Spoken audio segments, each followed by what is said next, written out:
Hello and a warm welcome to Mark Langdon's Bets Club, your one-stop shop for football betting insight. The frantic festive period is over, kind of. It's on to FA Cup action this weekend. Really looking forward to previewing all of that with Mark Langdon. We'll have Dan Childs to join us later on in the show as well. Mark, let's have a quick recap of that festive period. It's always so frantic, so hard to keep up with. We'll go through the biggest winners and losers, I guess, of that period in the Premier League. We'll start with the biggest loser. Who came out of it badly? It's got to be Arsenal, isn't it, really? I know it's sort of the obvious answer there. I mean, it started okay, didn't it? Was it on the 23rd? They scored very early on at Anfield. And I think they were happy enough with a point, but that point's only really worthwhile if you can then go and back it up with two easier games. They, of course, lost to West Ham. West Ham are capable of doing that. Sitting in, was it 30-odd shots? And, Arsenal just got done, really, in that game. I thought the Fulham performance was more alarming. You kind of expect and need a reaction if you're going to sort of really go on and win the league, I think. And again, got the early goal in that game, but really faded. I think that the Arsenal fans are, well, not all of them, but some of them are complaining about the style, and that they've actually gone backwards and in trying to be more, I suppose, solid. They've lost just that spark that they had last season, and Martinelli's not been at it sort of to the same standards. I think Saka is tired now. Obviously, sort of got potential issues up front. I've never thought that Nketiah was the answer. I think he's third choice striker for Arsenal. I don't think he should be second choice. Of course, when Gabriel Jesus when Arsenal win, people talk about Jesus's importance to the team and the way that he links it. When they don't win, they say they need a sort of new number 9. I don't necessarily think that they do need that sort of £100 million, £80 million striker. I think they need more from their midfield, actually, and possibly even to rotate out Saka and Martinelli on a few more occasions, because hard work. Last year they didn't have the Champions League. They had the Champions League this season, and I think they're feeling the pinch. Is there a risk, Mark, that kind of expectation just runs away with you a little bit? Because you look a couple of seasons back and the expectation for Arsenal certainly isn't what it is now, and it is a relentless league, and you've got teams in there that have a seemingly limitless pot of cash to go at. I mean, are they kind of where they deserve to be? That's a fair question. I mean, the 5 points off Liverpool, so I feel like this is a new Liverpool team, isn't it? And Arsenal have been building towards this, and maybe expectations were raised too much last season. They were 50-1, weren't they, at the start of last season, and did really well to finish second. And you can argue whether they should have gone on and won it. I still think if you're 50-1 and you finish second, you've had a good season.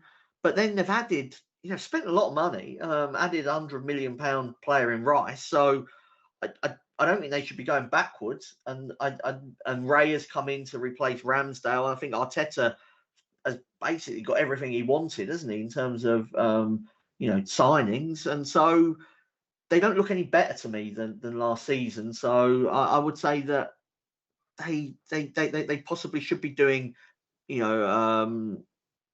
I mean, I think they should be doing better with the money they've spent.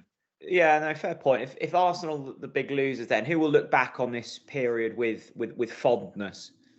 Well, I mean, again, I suppose it depends in terms of where the obvious answer is Liverpool, because they're 3 points clear at the top, and they're 5 points ahead of Manchester City. I do want to just do a shout out for Wolves, though, who I think of, they're tucked away in mid-table, so not probably going to be getting involved in anything from a top sort of 4-6 point of view.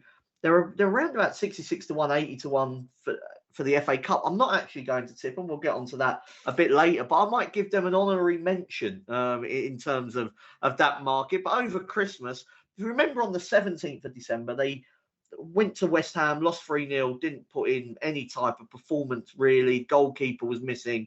Dan Bentley came in, didn't cover himself in glory. They then, first half against Chelsea, I thought they were sort of outplayed, but they came back, they won that game 2-1. Then they went to Brentford, 1-4-1, and they've absolutely battered Everton 3-0. In the last game. Can't remember. Don't ask me what day it was because I've got no idea. But Everton didn't have a shot on target. You know, we're seeing. I don't think the squad's massive, and I was one of those that maybe expected Wolves to struggle this season, and fully hold my hands up. Got it wrong. You know, I look at some players within that team. I think I really like Cunha, a kind of unique forward, really, in the way that he dribbles with the ball. Gomez in midfield looks absolutely top player. Kilman has been linked, hasn't he, with a few sort of bigger spending teams, but he's remained. Ait Nouri on the left-hand side is a player that I like as well. Hwang, inconsistent, but he's definitely scoring goals this season. And yeah, I think Gary O'Neill can be really proud of the job he's done. So, you know, I think the obvious answer is Liverpool, but we have got to speak about Arsenal and Liverpool soon enough anyway. So I thought it was a good time to shout out Wolves. Absolutely. I think people forget as well, don't they, Mark, that the chaos that he kind of walked into. I mean, it was all very much up in the air when he got that job. And he kind of highlighted that on his appearance on Monday Night Football a month or so ago. It was he was hardly walking into a clean slate. It was very much turbulent. Yeah, it was. Yeah, I mean, not much money around. Obviously, manager quitting on the eve of the season is rarely good news. And I mean, I didn't think they'd be relegated, but I certainly expected them to be down there, or maybe even I'm not. I would have definitely had them as relegation sort of candidates, because of the fact that Burnley I expected to do better. I thought Luton and Sheffield United would struggle, and I thought Wolves would be down there all season, and they're clearly not. Much better than that. They've taken a number of big scouts at home. They've probably been on the wrong end of decisions, I'd say, more than most teams as well this season. And yeah, I don't think Gary O'Neill was first choice for many Wolves fans when he walked through the door, but he's certainly showing he's up to the job. There's no doubt about that. And like I say, they're around about 80-1 to win the FA Cup. And I without spoiling Dan Childs' selections later on, I know that he likes Wolves to beat injury hit Brentford, and if they do get past Brentford, suddenly it might open up for them. So yeah, they're definitely one for the shortlist, I think. Absolutely. One man that could take some lessons off Gary O'Neill is Wayne Rooney, Mark. It's been a really problematic couple of months for Birmingham City. They were flying under John Eustace. They decided to part ways and bring in Wayne Rooney, a big name, and much like Frank Lampard and Steven Gerrard, who've struggled in terms of managerial roles of recent times. Rooney's the latest on that list. Just a horror show of a few months for him at Birmingham. Yeah, we tried to change the style. Not sure the players were up to it. I thought he was walking into a tricky job because Eustace had done, as you said, had done very well. They slightly overachieving probably, and there was likely to be some kind of natural regression, I think, anyway. And yet he's gone in and he stunk the place out, and the fans were never really on his side, I don't think, and even the ones that were prepared to give him the kind of opportunity quickly turned. I think from sort of Birmingham's point of view, it was a shocking appointment. And I think that what happens here is, and there were lessons to be learned maybe from what happens with Frank Lampard, in that if you do well, or perceive to do well, like they're just going to jump ship straight away. They're not going to build anything long term because if Rooney does, imagine Rooney does well at Birmingham, he'd probably been linked with the Man United job, straight away, or Everton. And if he does badly, he's going to set you back 6 months or a year. So I speak this as a Spurs fan who kind of has lived through this with Antonio Conte in the not too distant past. Like, I think you need somebody at your level who sort of thinks about you for the long term rather than, just a big name that kind of satisfies whether it's the ownership or social media or the fan base for a short period. That's not really, I don't think, going to get you success in any way, shape, or form. Absolutely. Here. Attention turns to the FA Cup this weekend. Let's get into Mark's outright selection now. Members Club is now available on the Racing Post app. All Members Club subscribers can now access premium news and tips anytime, anywhere. Plus, if you're not already a member, you'll get 50% off your first 3 months. If you haven't already subscribed yet and want to join the greatest club in racing, simply visit racingpost.com/subscribe. Yeah, I'm really excited for this weekend. Let's figure out from a broad standpoint, Mark, who you like for this year's tournament. I will read out the top of the market and we'll go through it. Man City, the obvious favourites, 5-2. Chelsea 9-1. United 9-1. Arsenal 10s. Newcastle 11-1. Liverpool 12s. Spurs 14s. Brighton 16-1. Bigger the rest. Arsenal, Liverpool have got each other. So one of the big guns will be X's, and hence the prices, Mark, which makes it a really competitive market up the top there. From that top section, I know you like one at a bigger price. Who catches the eye the most? Yeah, I mean, it's a brave punter that backs Arsenal or Liverpool, seeing as they've got each other. And I think even whoever goes through, it's just sort of bigger fish to fry this season. Arsenal are in Champions League, and sort of whether it's Premier League title race or top four battle, either way, they've got it all on. Liverpool title race, they're in the semi-final with the League Cup. I think the FA Cup's probably third or fourth on their priority list, depending on where the Europa League drops. So I'd be ruling out those two on that basis. Manchester United, just way too inconsistent.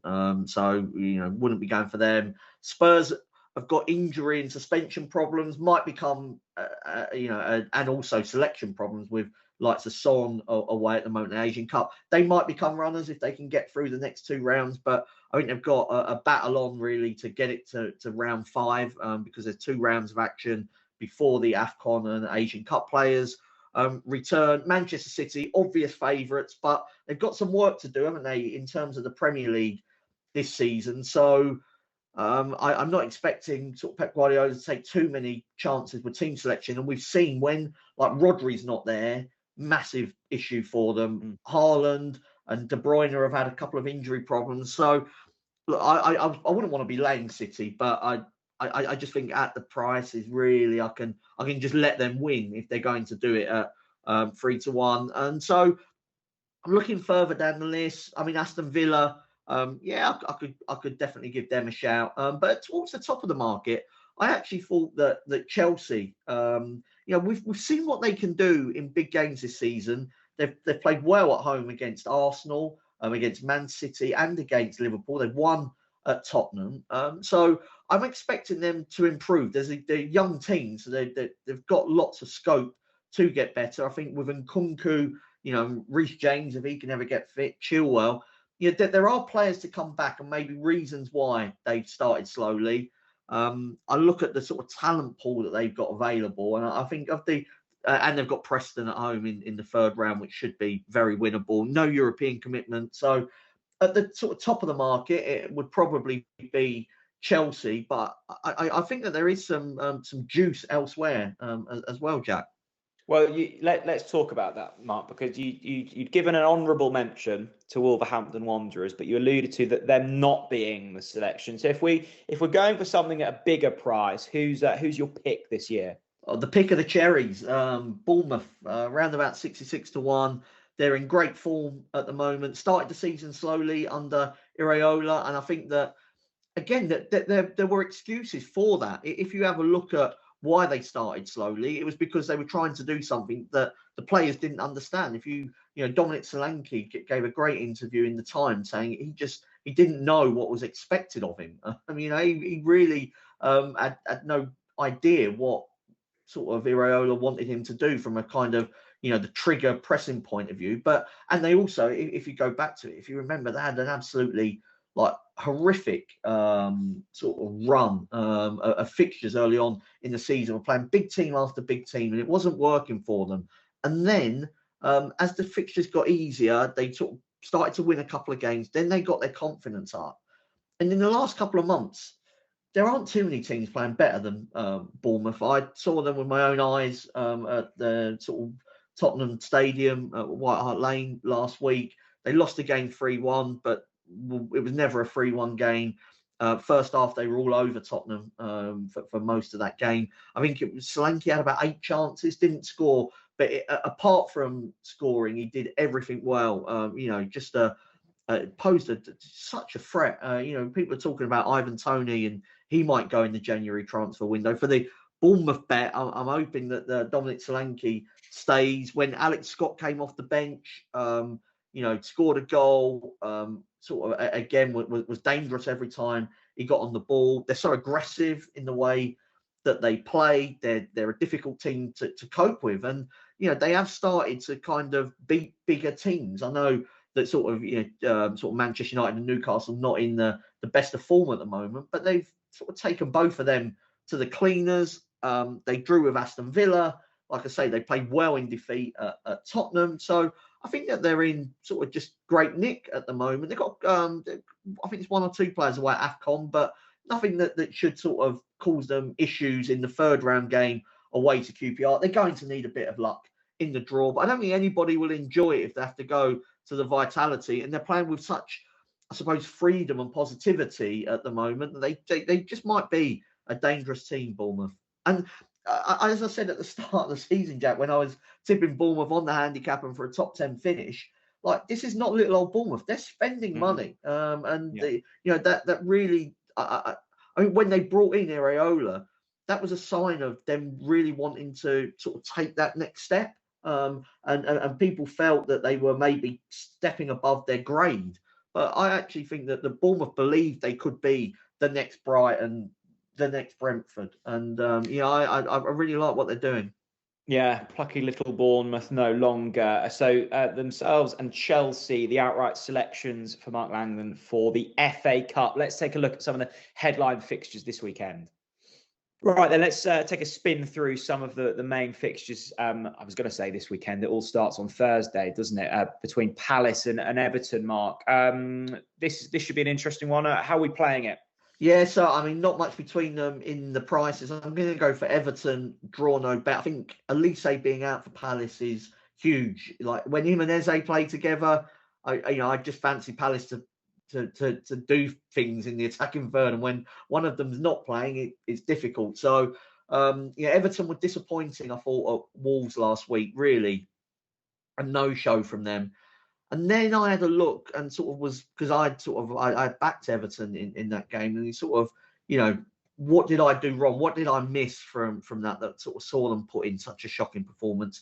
And the excuse I came up with for them was that they'd had such a tough run of games. They'd played 8 games in December, and they were matches against Man City, Newcastle, Chelsea, Tottenham. I just wonder if they run out of gas at Molineux, really. So the rest from sort of Saturday to Thursday just enables them, I think, to go again. I'm expecting Everton to make changes because obviously they're in the relegation battle. But Roy Hodgson isn't usually up for the cup either. You do remember me having a moan at him for that team he picked at Old Trafford in the League Cup earlier on in the season. I had no idea why he did that. Maybe he will play full strength, but if it's sort of mix and match for both, I thought Everton draw no bet was the way to go. Okay, let's take a look at the Friday night game between Tottenham and Burnley. As a Spurs fan, Mark, are you still one of those that fancies a cup run? Oh God! Everyone in all the Spurs fans fancy a cup run. We've not won the FA Cup since 1991. That was the last time we reached the FA Cup final as well. So generation of fans, not having seen Spurs in an FA Cup final when they won it. I think they were the record holders back in 1991. So it's this is a big deal for Spurs, no doubt about that. The nervousness comes from the fact that obviously the AFCON players, Sarr and Bissouma, were suspended anyway, but Son, is going to be a big loss, and they've picked up other injuries as well at the moment. So it's not a full strength team for this third round game. And if they get through against Burnley, they're probably going to have to sort of work with a makeshift team in round 4 as well. I think they probably will get through against Burnley. Wouldn't be backing them at short prices though, just because of the players that they've got out. Both centre backs, and not sure who they're going to risk in midfield. I thought over 3.5 goals at 11-8 might be the way to go. 3 of Tottenham's last 6 at home have featured at least 4 goals, and they still are blessed, I suppose, in attack. Richarlison, Brennan Johnson, Kulusevski, Lascelles. So there should be enough quality there, I think, to rack up a few goals. And Bayer is a big miss for Burnley, the defender. He's likely to be out. And Burnley, I expect them to play the way that they usually do. They had a good go at Aston Villa last week and came out on the wrong end of that one, 3-2. There were a lot of goals in the league fixture between these two teams. And yeah, I just saw it as being one of those end-to-end games that Tottenham probably win 3-1. An entertaining fixture on Friday night. Now, this Saturday early game looks to be a cracker. I bet in a season where Newcastle had Champions League football, they didn't expect an FA Cup third round fixture to be their biggest game of the season. They travel to Sunderland. Really excited for this one, Mark. How do you see it going? I thought Newcastle, around about 8-11, 4-5, was fair enough price. I know they've sort of stunk the place out recently, and with the XG of Liverpool was over 7, wasn't it, in that game on some models at Anfield on New Year's night. But they are playing, that was one thing playing against Liverpool. I mean, it's another thing playing, I know it's a local rivals that they're playing, but Sunderland, not been overly impressed with them. I have to say, I mean, they lost to Bristol City recently and Coventry. They drew with Rotherham. Watched the game against Preston on New Year's Day, and Mick Beale's side didn't really do much for me in that game either. And Newcastle have started to get back some of their players. So I'm not seeing too many excuses now for Eddie Howe. He needs to get something from this game. If he goes out to Sunderland, then he's got a lot. I still think he's got a lot of sort of local backing, and fans are prepared to give him sort of the time to turn it around there. If they lose to Sunderland, that becomes a whole new ball game. So I'm expecting Newcastle to be absolutely at full tilt, and then being the Premier League team, they should be able to get the job done at just a shade of odds on. Yeah, should be a spicy one, that one. Let's move on to the Saturday evening fixture between Middlesbrough and Aston Villa. How are you playing this? Aston Villa to win and both teams to score. I suppose there's more chance of Middlesbrough rotating. They've got the League Cup semi-final against Chelsea, haven't they, on Tuesday, which is a bigger deal for them.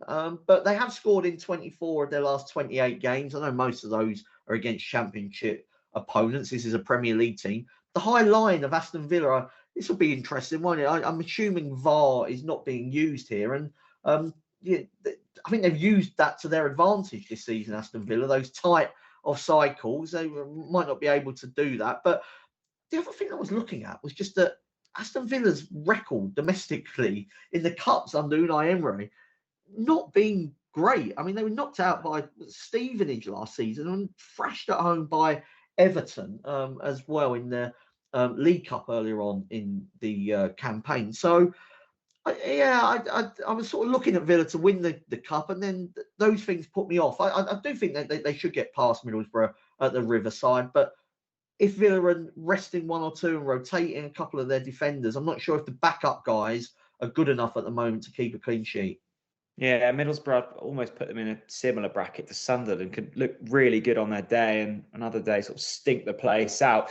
Sunday early evening. This is the big one in the third round. Arsenal against Liverpool. We mentioned them both earlier, and you said that they've probably got bigger, not concerns, but fish to fry at the moment. Who will come out on top here? Yeah, I did. The second time we've mentioned fried fish. I haven't had cod in ages. I really fancy it now. Someone had some on, what did I? New Year's Day, actually. Oh, well New Year's done. Day before the Norwich game. Yeah, it was absolutely delightful. Nice. Really, yeah. I might need to get some before I go Spurs Burnley on Friday.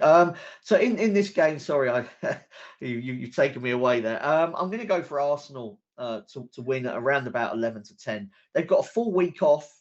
So obviously we're heading into this Premier League break, aren't we, at the sort of next weekend where half the teams play, half of them don't. So I think Arsenal, I suppose, need this game, really, need this win. They won't want to go out of the FA Cup. And the fact that they've got some time off afterwards, I think means they can go full tilt and then and then take a breather. Liverpool have got a League Cup semi-final on Wednesday, so any rotation, I mean, is more likely in this game than it is on Wednesday from Jurgen Klopp. There's no Salah anyway, and they've got a league title to win.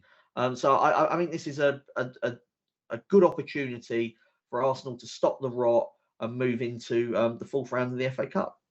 Just quickly before we get on to the final game, we'll be previewing. Mark, obviously we've got the AFCON and the Asia Cup coming up. Out of I guess the top 6-7, which of those will be affected the most by that?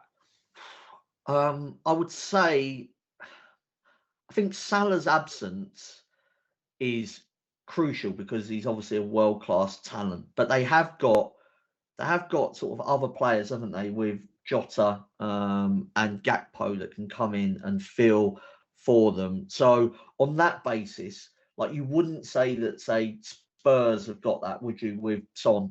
He's that Tottenham haven't got that Jota or Gakpo that can come in. So that one player in terms of the Asia Cup, and Papsar has also been an important player for them. So that's probably the main reason why Tottenham weren't in the list to win the FA Cup, because they've got to get through 2 rounds without those players. And they're going to need some luck in the draw if they get past Burnley, to get a nice easy home game maybe, and then get round to round 5, it becomes a different ball game. But I think I would say probably sort of Son's a bigger miss than Salah, even though Salah, is absolute world class, as we saw against Newcastle. Just further down, we're going to mention them at various points, but Brentford, Vissa has gone away, and Buemo is injured.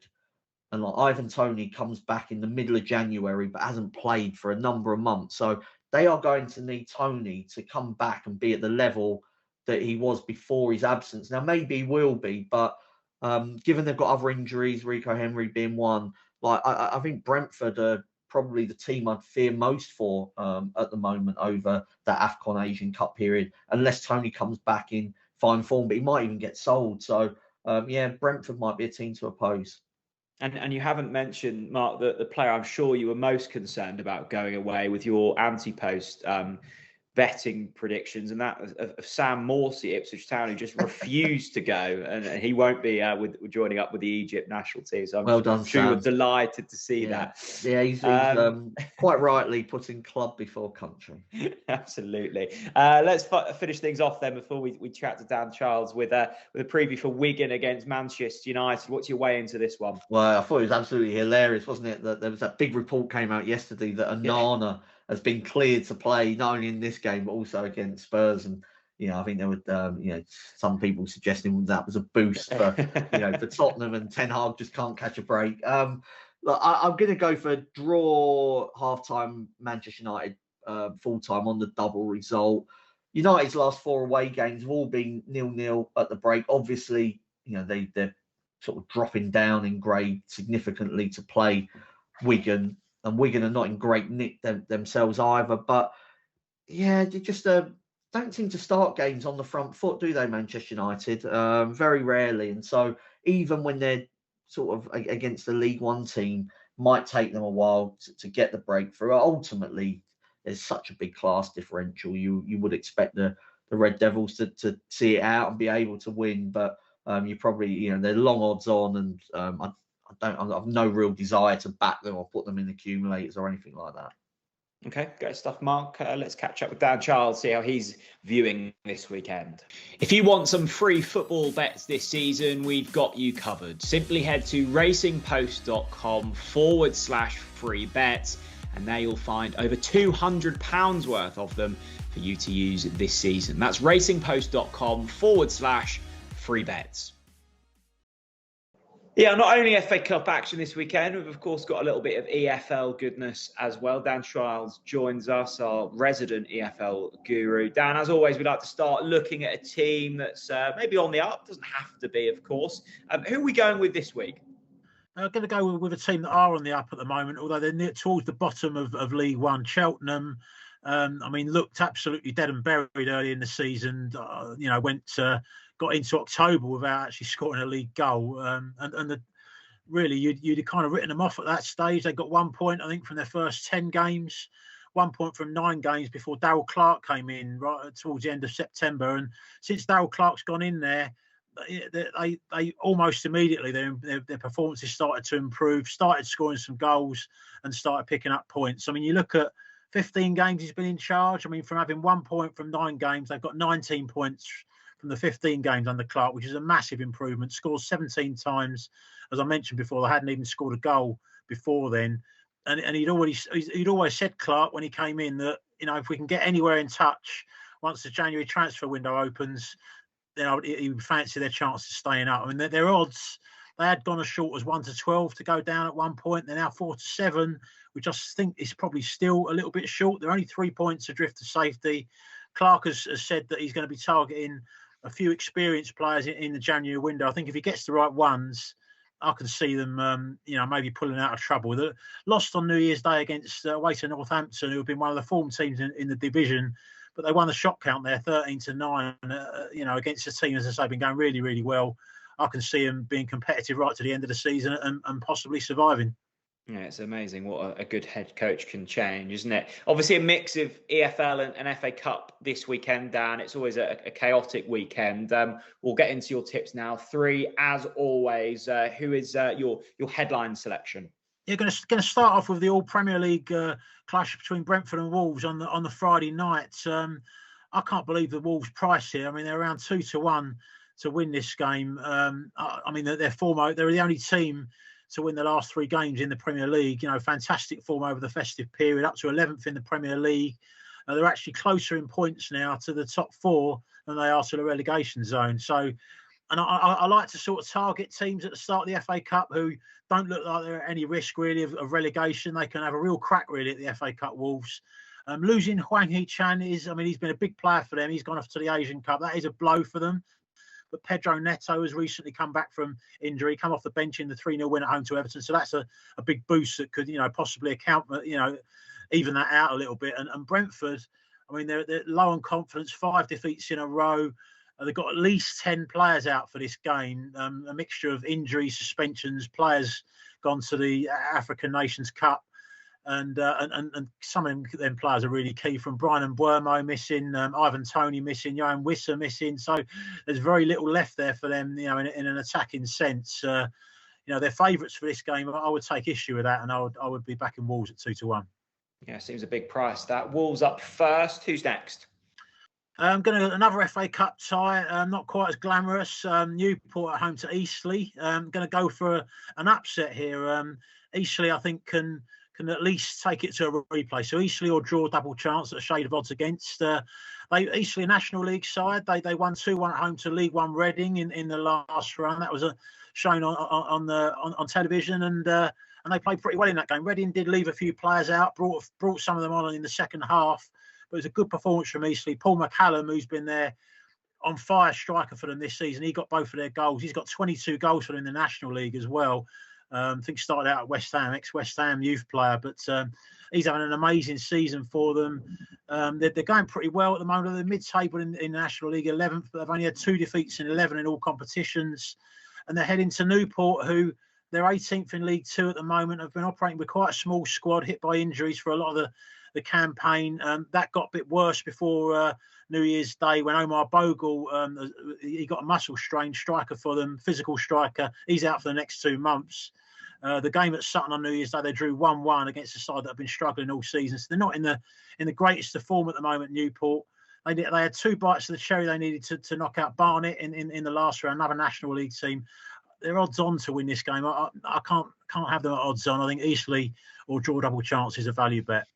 Yeah, always good fun to see which and where the upsets will be. Eastleigh or draw on the double chance market. Who's the third and final pick this week? The League Two bet, going to go with Bradford at home to Crawley in an all mid-table clash. I mean, you'll know, Jack, that I like Crawley at the start of the season. They were the team that I fancied they were expected to be battling against the drop, and it doesn't surprise me that they're up to the middle of the table, but I think they're going to struggle in this game. Bradford, one of the form teams in League Two at the moment. They've gone 6 league games unbeaten until a 1-0 loss away to Crewe on New Year's Day, but that was a harsh result for them. They won the shot count 16-4 in that match against a team that are inside the playoffs. So they're going really well now. Bradford under Graham and Alexander. It wouldn't surprise me if they ended up finishing in the playoffs. Crawley, they're kind of inconsistent, but they're certainly a lot stronger at home than they are away. They've had 3 wins out of 12 league games away from home, Crawley. So I just think this is, at the moment, this is probably one of the really the tougher away trips. Bradford away in League Two. I think Crawley may struggle. So Bradford at a shade of odds on to get the job done. Excellent. So we've got Wolves, Eastleigh or draw double chance, and Bradford. Dan, thank you very much. You're welcome, Jack. Yeah, great to hear from Dan Childs as always. We'll kick Mark's best bets off this weekend with a bet builder. We had a winner last week at a nice price, Mark. We'll try and do the same again this time round. Yeah, I think it was 9-2. It was Salah to have over 1.5 shots on target. I mean, I don't know how many he had in the end. I don't know how many Liverpool had, but Dubravka was overworked, wasn't he? Guimaraes got booked and Liverpool won by more than 1 goal. So I wasn't one of those complaining at the Jota penalty that was given. This week, we're heading to the Friday night game, hopefully for a Friday night winners. It's Tottenham against Burnley. I'm going to go for 3 players to have a shot on target. I think it's going to be like a wide open game, Spurs v Burnley. I've already said over 3.5 goals, but Kulusevski to have a shot on target. He's had a shot on target in 5 of his last 7 games.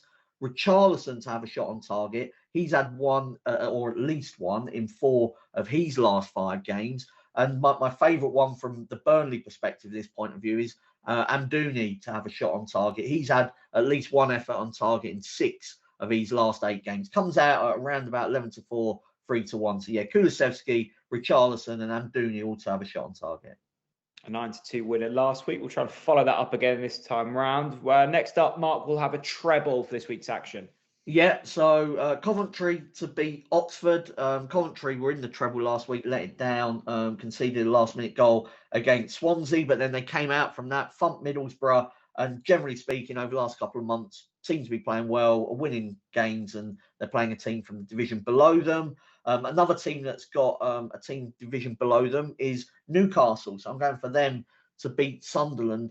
I know it's a derby, but I do think that there still is a fair sort of chunk of a class difference between the 2 teams. Also wonder, Sunderland, a lot of young players, just how they'll be able to kind of cope with that derby atmosphere. Newcastle, they do play big games every week. They've been in the Champions League, played San Siro, Parc des Princes, away to Borussia Dortmund this season. So they should be more experienced and sort of used to the occasion. And then wrapping it all up, Bournemouth to beat QPR. Bournemouth won 6 of their last 8 in the Premier League. The 2 they didn't win. They were the better side against Aston Villa, got pegged back late on. And then I thought they played very well at Tottenham as well. So that comes in about 7-2. Coventry, Newcastle and Bournemouth.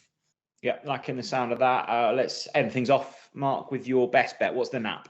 Yeah, Kulusevski to have a shot on target in Tottenham against Burnley, around about 4-6. There were 15 shots on target when the 2 teams met at Turf Moor earlier on in the season. I expect something similar, really, between sides that like to attack. And Kulusevski, he's had at least 1 shot on target in 5 of his last 7 games. With Son away at the Asian Cup, I'm expecting him to move from midfield back into that forward line. And, he spoke actually after that game against Nottingham Forest when he scored about taking more responsibility and shooting more. So hopefully he takes his own advice. And I'm sitting very close to the front row, actually, on Friday, or standing very close to the front row. So I might even give him a little shout out to sort of, make sure he keeps his shots up if he's not sort of early on. So yeah, we'll have that in our favour as well.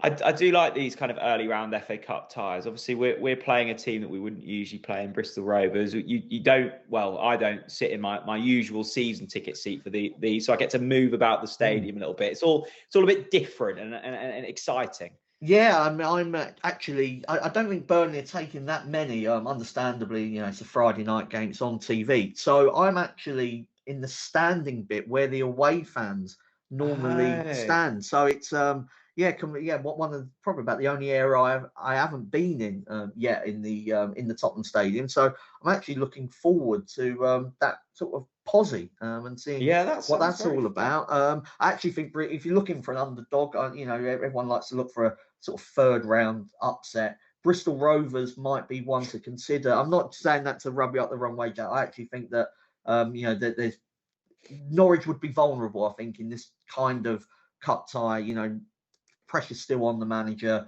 They're not sort of scoring that many goals, not winning that many home games, are they? So I thought Bristol Rovers might be one to look at. The other one might be Bolton at Luton, who I think, staying up is everything to them. If they make wholesale changes, might be an opportunity for Bolton.